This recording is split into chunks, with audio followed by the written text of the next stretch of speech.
Sa ating linya na po si Sir Edward Macapili, Executive Assistant for Communication and Public Relations po ng Davao de Oro LGU.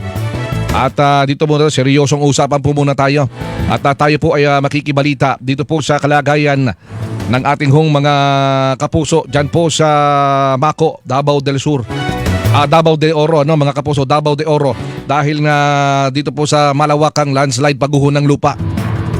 Sir Edward, magandang hapon po. Kumusta po kayo dyan sa Mako, Davao de Oro? Yes po, magandang hapon sir at magandang hapon sa lahat ng mga tagapakinig po. Opo, ano po ang latest na maibabahagi po natin sa ating mga kapusong? Marami ho nagtatanong ilan na ho ang nakuha, lalong-lalo na yung mga good news, ano, yung mga survivors? Yes, since yesterday po, wala pong na-recover na survivor. Pero tumataas po ang bilang ng mga cadavers na na-recover.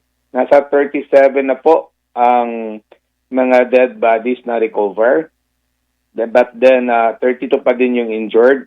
Pero yung mga taong allegedly missing nasa 63 na lang po from 110. Pang ilang araw na po itong isinasagawang search and the rescue operation? Pang 5 araw na po kasi nangyari yung landslide. Martes ng gabi, mga 7:30 in the evening.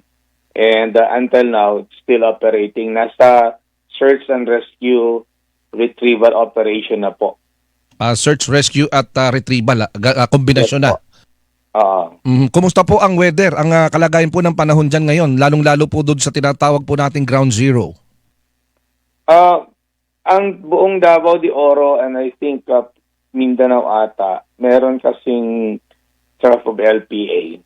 Kahapon naman mainit masyado, may scattering shower. But today, talagang iba yung panahon po. Madilim po ang kalangitan at may ulan at pagabi pa hanggang madaling araw. Subalit huminto kanina, pero may scattering shower pa din po. But in spite of that, patuloy pa din po ang search and rescue retrieval operation. Dito po sa ginagawang search, rescue and retrieval, ilang porsyento na po yung nagagalaw o may ganun hubang bilang? Ano po? Ilang porsyento na po yung masasabi nating nagagalaw na lupa? Hindi po madali yung retrieval at saka yung clearing operation. Kasi po, bibigyan ko po kayo ng figure. Yung buong bukid po, yung bukid na bumagsak, nasa 1.9 hectares. Ako, laki na. Tapos, yung kapal po ng lupa na tumambak doon sa ground, may section na 30 meters, may section na 50 meters. Karamihan po doon sa mga nahukay na bangkay is nasa mga 10 at 8 meters po. Kaya talagang doon po sa mga numero, mga datos na ibinigay nyo, nakalulula. No? Dahil ang nakukuha pa lang, sabi nyo, nasa 10 hanggang 8 metro. Kapag yan, kikwentahin natin sa feet o talampakan, 8, 10 meters, nasa mahigit 30 talampakan yan. Hindi biro. Po. Yung nasa 50 meters po, equivalent po, sabi ng rescuer, nasa mga 5 talampakan po na building. Oo. Kita nyo nga naman. Kaya ganun kahirap. Hindi po matuloy-tuloy. Minsan po naghihinto yung operation kasi po continuous pa yung may movement. In fact, may mga video kong na-send sa ibang mga media na kahapon at ngayon po may scarring of the soil from the landslide area sa top of the mountain. No? So pag ganun na, magdi-declare na yung ground commander in the name of Colonel Jerry Bisanya to stop the operation. Kahapon, mga 2 hours din sila na stop po kasi may technology sila to detect na magkaroon ng movement. So, but then, prior to the detection, bago pa lang nagkaroon ng lindol kahapon, ay nag-stop na po kasi nakita na po nila doon yung scouring of debris, no? The falling of debris from the top of the mountain. So, pag ganun, nag-stop immediately, iiwan na yung mga heavy equipments dyan, magtakbuhan na yung mga rescuer as ordered by the ground commander to the safest ground po, to the Opo. highest ground. Talagang So, napakahirap pagka ganong sitwasyon. Ibig sabihin, Yes po. dahil sa may scoring, may paggalaw pa ng lupa, bato mula po sa itaas, nandun yung malinaw na mga na pangamba na pwede pang masundan yung pagguho ng lupa. Yes po. Kasi po yung area yan, categorically, sabi ng MGB kahapon, is high risk talaga yan.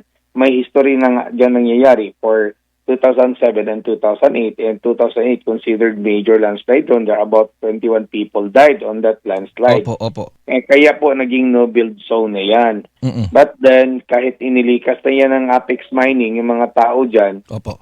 doon sa resettlement site, dahan-dahan pong bumalik. Kaya po the question is, bakit nandyan? The previous administration of the provincial government, kasi bago ang governor namin, only sat down in 2022, the question is, bakit inalaw itong mga taong bumalik doon sa high-risk area po? Nako, kaya malaking problema, no? Sa ngayon po, sa bilang po ng mga rescuer na nagtutulong-tulong para hanapin pa po itong sinasabing nasa mahigit 6 na po pa, no? 63 na missing.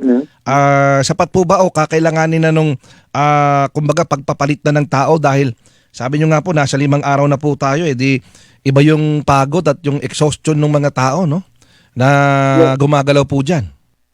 Yes po, marami naman ang tumutulong katulad kahapon, yung nakahukay ng bangkay na 2. Opo. Coming po doon sa Philsaga Mining Corporation. Alam niyo po yung Philsaga, nasa Agusan del Norte na yon. Opo. Parang Bayugan, Agusan del Sur pa. Malaking mining doon. Tumulong na sila yung mga rescue team doon. And still the Disaster Risk Reduction Management rescue team ng bawat municipalities of Davao de Oro nandoon pa din. Kasali pa din doon ang PNP at saka AFP, the Coast Guard, tumulong na din yun. Mas matter of fact, yung nakatuntun po ng bata na nahukay with a canine of Coast Guard. Siya si Apa, yung pinangalan ng Apa na aso. Buti, very good. Po. Oo. Yun na, ganun po ang sitwasyon. Pero very welcome naman po ang provincial government tsaka Incident Command Post headed by Congressman Attorney Ruel Peter Gonzaga, the husband of Governor Justice Dorothy Gonzaga. Opo. So those institution, organizations na mag-alok ng tulong para mas mapabilis yung operations na pag-rescue at retrieval po. Ayun. So, welcome para doon sa, halimbawa, may mga minero na manggagaling ng norte na nais namang makatulong magboluntaryo, tatanggapin pa rin po ng kumbaga ng incident commander. It's proper coordination lang po. It should be the incident command post ma-inform earlier. Kasi po, aside from the incident command post, mayroong ground commander talaga doon sa ground zero. Opo. Si Colonel Jerry Bisanya na experience as a ground commander. Marami na din siyang napunta, naging in charge. Ganitong klase ng Very strict po kasi si Colonel. In fact, kahit media gano'n na hindi pwedeng makastay doon sa delikado area. Oo, kasi is giving primary consideration to the safety of all the people doon makapunta. Kaya limited yung makapunta sa ground zero without undergoing the protocols. Mag-check-in ka doon sa incident command post. Pagdating mo sa staging point, no, staging 1, meron na mga check-in, ganun po. Kaya nauunawaan po namin yon at siyempre ang priority din po ng mga mamamahayag ay yung safety, no, ng mga rescue team na nandyan at mapabilis pa nga itong ginagawang rescue retrieval operations. Yes, para po dun sa mga missing nating mga kababayan. Panalangin po namin na mapabilis at may makita pa po, no, na tayong mga kababayan dyan at sana medyo, sabi nga natin, makisama yung panahon para makuha na yung ating mga nawawala pang kababayan. Meron ba ho kayong nais pang iparating sa ating pong mga kababayan? Yes po, marami naman na nag-alok ng mga tulong. Sa mga taong gusto pong mag-aalok ng tulong, gusto tumulong doon in any form. Meron po tayong resource center. Kailangan lang po mag-coordinate doon sa Incident Command Center po, command post. And panawagan din ng ating governor, Justice Dorothy Gonzaga, at saka the Incident Command Post Commander at Congressman Attorney Will Peter Gonzaga na maging kalmado lang po ang tao ng Davao de Oro kasi po ginagawa naman ng provincial government ang lahat para po ma-retrieve po lahat ang mga biktima. Kaya nga po matagal nag-shift into retrieval operation kasi the governor and the Incident Command Post is still hoping na may mga buhay pa sa ilalim ng lupa. Okay, tapos sana lang din po na wag magpo-post ng mga fake news po. Yan, importante yan. Kasi po it will just add tensions to the community. So, open naman yung Incident Command Center or command post for as long as it will undergo all the protocols and the process, they can be accommodated. Meron naman din tayong incident death and management team na talagang bine-verify po lahat. So, ganun po, mula po sa kay Governor Dot at Congressman Gonzaga, ay yun po ang panawagan. Okay. Maraming salamat po sa panahon. Alam po namin talagang napakahirap po. Hindi lang, pati yung mga gawain dyan, pati signal, medyo mahirap din. At napagbigyan niyo po kami at nakakapagbigay po tayo ng mga updates kaugnay po ng patuloy na search, rescue and retrieval operation dyan po sa Ground Zero, dyan po sa Mako, Davao de Oro. Maraming salamat, sir. Maraming salamat din po. Maraming salamat.